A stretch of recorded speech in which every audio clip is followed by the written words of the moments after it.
Әсемге арнайы видео, мен білем, бірақ та қазір Әсемнің реакциясын көреміз. Кеттік. Әр адам болашақты әрқалай елестетеді. Біреу ол үшін атақ, біреу үшін ақша. Ал мен үшін болашақ бір адамның атымен байланысты болып шықты. Бұрын мен де болашақты жоспарлайтынмын.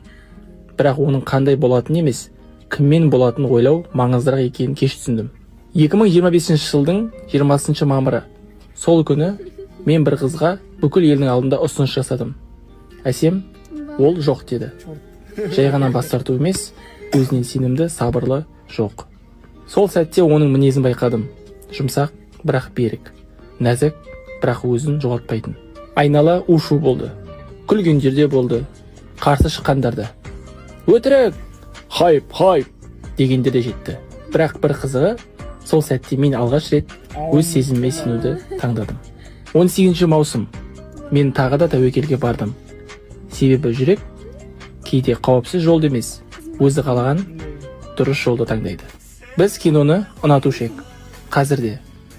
Сен жанында болсаң, үнсіз отырудың өзі маған терапия.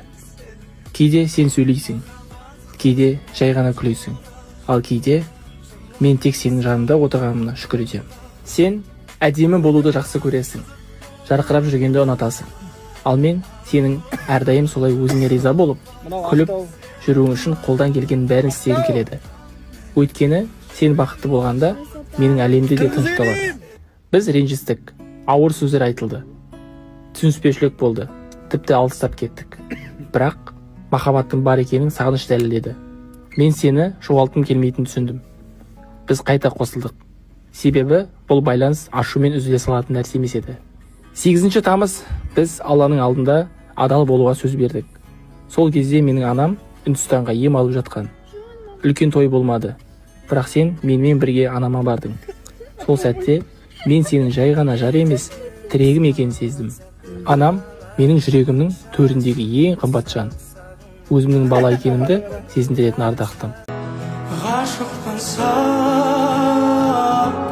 Ғашықтың еркем өзіңе, Алматы қалам, куә боп біздің сезімге, саябақтағы қоса құлақ.